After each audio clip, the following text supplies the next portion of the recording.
Les 3 agents du ministère de l'Environnement arrêtés en Gambie seront finalement jugés lundi selon un communiqué de la tutelle. Les services d'Abdoulaye Bibi Baldé tiennent à préciser que ces éléments de la direction de la planification et de veille environnementale étaient arrêtés alors qu'ils étaient en mission à Nianing. L'ambassadeur du Sénégal à Banjul suit l'affaire de très près, précise le communiqué. Vous avez pu entendre hier les précisions également du directeur général des Sénégalais de l'extérieur, Zori Kaba.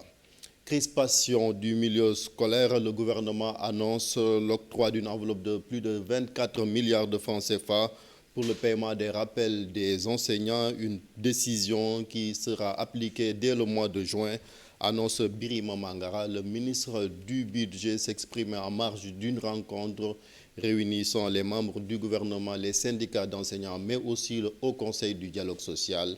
Compte rendu Mambiram Diouf. Pour concrétiser les directives du président Macky Sall faites en octobre 2015 et le 3 avril dernier dans le cadre du respect des engagements pris avec les syndicats d'enseignants, la planification du paiement des rappels s'établit comme suit. Au mois de juin, 10 milliards seront payés.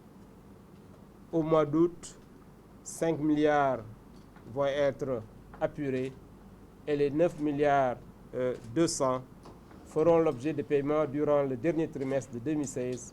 Toutefois, tous actes nouveaux survenant au-delà du 22 janvier 2016 feront l'objet de traitement dans le cadre de la loi de finances de 2017. L'état des prêts DMC a été passé en revue en vue de l'augmentation de ces crédits pour leur permettre d'avoir un toit, ainsi que la mise en solde prochaine de 10 000 enseignants et l'appurement du stock.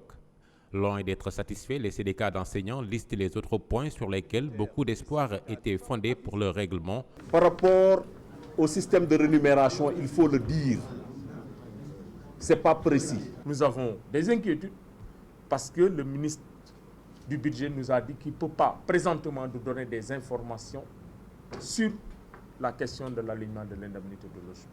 La présidente du Haut Conseil du dialogue social de les appeler à nouveau pour stabiliser l'espace scolaire. Je pense que nous allons tirer profit de cette rencontre pour véritablement faire en sorte que les mois qui vont suivre, qui sont des mois véritablement importants pour les élèves, que en tout cas cela ne se passe plus sans perturbation. Nous avons pris acte de ça, mais également nous avons émis des réserves en espérant que le gouvernement va encore faire des efforts. Ce qu'on peut dire, le grand cadre et l'USEC, nous prenons acte des propositions du ministre du Budget et demain, Inch'Allah, on va évaluer et prendre position. Membres du gouvernement, enseignants, partenaires sociaux, tous unis pour sauver l'année scolaire et un système éducatif performant, la fin des perturbations ne devrait pas tarder. Le chavirement d'une pirogue a fait une victime. Il s'agit d'un adolescent porté disparu. Les 4 autres rescapés et la famille perdent tout espoir de le retrouver. Voici à ce propos les éclairages de nos reporters qui se sont rendus à Thiaroye-sur-Mer où habitent les 5 pêcheurs, Salif Sow et Asmalik Diop.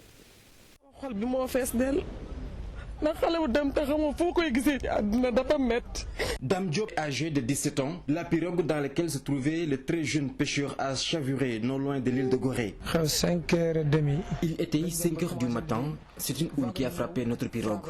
Celle-ci s'est renversée sans résister. Nous sommes restés 1 heure de temps dans l'eau sans assistance. Puis nous avons jeté l'éponge, c'est-à-dire arrêté les recherches. Nous n'avons pas revu le jeune pêcheur qui était avec nous. Nous n'avions pas porté nos gilets. Hélas, les recherches n'ont rien donné. Les 4 rescapés ont perdu tout espoir de retrouver vivant le jeune Dame Diop. Même sentiment chez le jeune porté disparu. Il n'est pas encore retrouvé. Nous faisons tout simplement ce que nous avons à faire.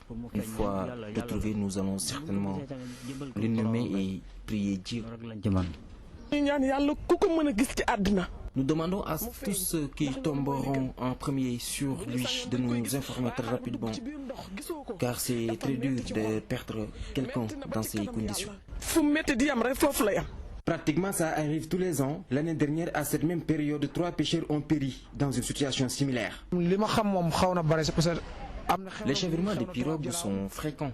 ici et ailleurs. C'est arrivé à Mbour, à Toubab Dialaw et à Joal aussi cette année. Mais ici, nous venons d'enregistrer notre premier cas, si je ne m'abuse.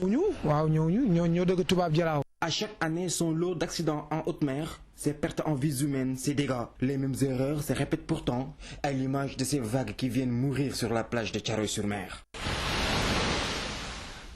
Parlons maintenant de cette décision du gouvernement d'arrêter l'octroi de licences pour les taxis. Le constat est que 24 000 taxis circulent à Dakar pour décongestionner la circulation. Le gouvernement a décidé d'arrêter cela.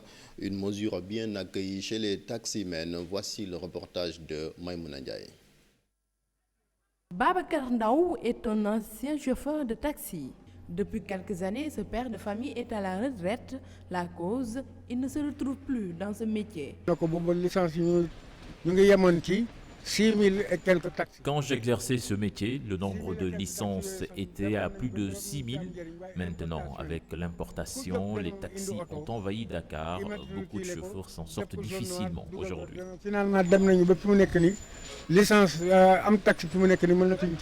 La suppression des licences, une décision saluée ici au garage de taxi de Liberté 5. La suppression des licences est venue un peu tard à mon avis. Nous sommes comme des chauffeurs clandos. Très souvent, nous faisons cotiser des clients 500 francs par personne pour aller en ville. Les taxis sont très nombreux et les clients ne veulent plus débourser certains montants.